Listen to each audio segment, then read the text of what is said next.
probably waffled longer now than it actually took me to cook it. Right, knife it is. I'm gonna give it one little. Yeah.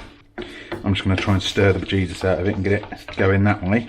Big handful and a small handful. Ah, why did I do that? You idiot, you knew that was gonna happen. Probably got more pancetta than I need, but you've got to have a little fun in life, haven't you? The tong, tong, tong, tong. I don't know why that's making that noise.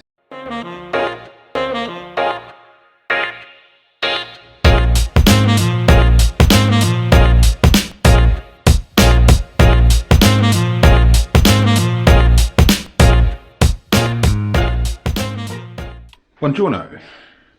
Right, super quick and easy one this time. Say this time. Again. Another one of the Roman pastas. Amatriciana. I'm probably saying that wrong. Yeah. Anyway, it's super simple. Pancetta, or it's supposed to be guanciale, like all of these, like a carbonara and a, well, there wouldn't be any meat in a cacio e pepe, but it's that family of Roman pastas. I'm using up the last of my homegrown cherry tomatoes. At the top, I'm gonna say I'm probably not doing this traditionally. I think traditionally you would use tinned tomatoes, but these are lovely and fresh and ripe and almost sliced my finger. Super simple. I mean, if you use tinned tomatoes, you don't even need to use a knife. I haven't even bothered getting the big chopping board out because I don't need it. So I'm just gonna cut these in half. If you're using fresh tomatoes, you might wanna cut them a little bit smaller if they're not cherry tomatoes. These are cherry tomatoes and quite small ones at that. Finish them up in a sec. Got pasta water on. I'm using bucatini, which is like spaghetti crossed with macaroni. Again, I'm also only doing a portion for one. Water in there. So this all comes together in the time it takes for the pasta to cook, pretty much. Salted, I have salted the pasta water. I have pre-salted the pasta water. Just get that in there. Other than that, the only other ingredients are chilli flakes. Don't know if that's supposed to be in there. It's just most of the people I've seen cook this put that in there. And pepper, and I've got pecorino, which is what it's supposed to be, but any of the hard Italian cheeses will do. Get that in there.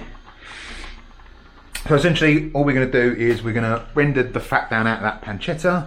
Probably got more pancetta than I need, but you've got to have a little fun in life, haven't you? Salt the pasta water. Don't go crazy with the salt because there's a load of salt in here as well.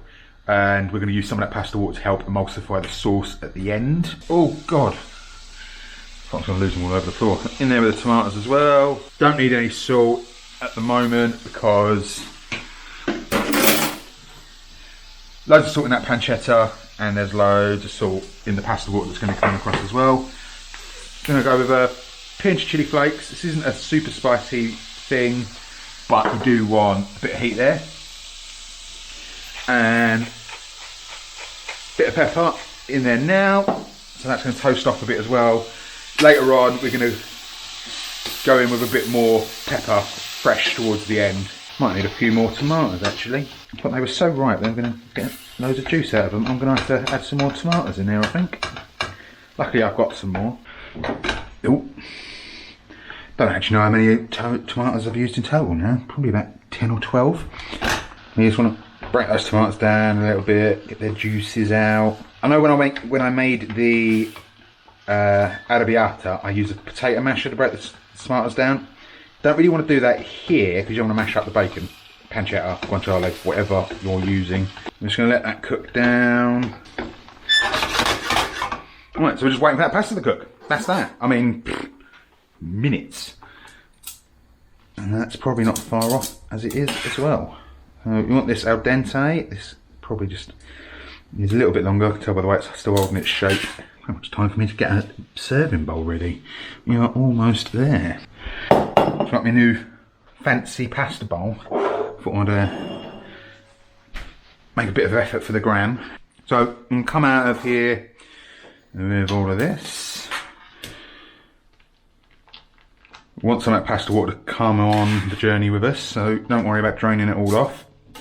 And I would say if you're going to pour that down the sink, make sure you save some of that pasta water because we might want to add an indeterminate amount at this point into this bowl.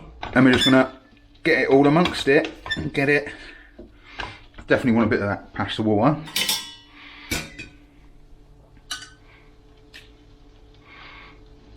Probably be enough for now. Now, I'm not going to do the whole flicky pan thing, only because the tomato sauce is going to go everywhere and I don't want to get it all over my shirt. But if you can do that, do that, because it does help emulsify the sauce a lot better. I'm just going to try and stir the bejesus out of it and get it going that way. But what you want to do is get it to a point where the pasta's cooked, well coated in your sauce. And if you tilt the pan, you shouldn't have any running sauce. But it will run a little bit, but very sticking to the pan more than anything. I'm going to give it one little. Yeah. And into a bowl we go. I'm just going to plop it in the centre of the bowl. I'm not even going to worry about it. All that comes down, get as much of the sauce out as you can. I should have used a rubber spatula now. Sod it, I'm going to use a rubber spatula just to get all of that out, because it's all flavour city. And because I've got the nice fancy bowl, I'm going to use the tongs, and I'm just going to do the whole spinny in the middle thing, make it look a little bit more presentable. Right, just made a mess of it all at the last minute. And now, I'm just going to finish it off. If I can figure out how to open this. Nice, big, grating pecorino cheese. You can go in there with some basil, go in there with some parsley. That's definitely not traditional, but... And top it off with some freshly cracked black pepper. Bosh! That probably took less than 10 minutes to cook start to finish. I did a bit of faffing with the extra tomatoes. Use tin tomatoes, you want to cook it a little bit longer. I'm going to get a nice fire on that before the cheese melts. 15 minutes, start to finish. Everything in there is a staple. With pancetta, bacon, whatever. I always have bacon. If you use bacon, right, don't tell the Italians, but it'll be fine. But that's beautiful. Super quick. And it's going to be super tasty. And I'm starving hungry, so I'm going to go eat it. Nice quick one. You know, come on. Like, comment, subscribe. Hit the bell. I mean, no one ever hits the bell, but apparently that helps. Follow me on Instagram, links in the description, because I post nothing but food these days on Instagram. Sometimes I post stories of random shit I've seen, but my actual image feed is mostly food. And on Instagram as well, if you've got any questions, anything you want to see, let me know. Winter's coming, so probably going to start doing some more comforting sort of, less summery sort of things. But yeah, other than that, I'm doing alright. I'm doing not too bad, can't complain. That's that. Bish bosh on the roof, pretty much sorted. All right, I'm gonna go munch this and see yous in a week later. See yous in a week later? Yeah, see yous in a week. Yeah, you know. Right. Probably waffled longer now than it actually took me to cook it. But say lovey. Bye.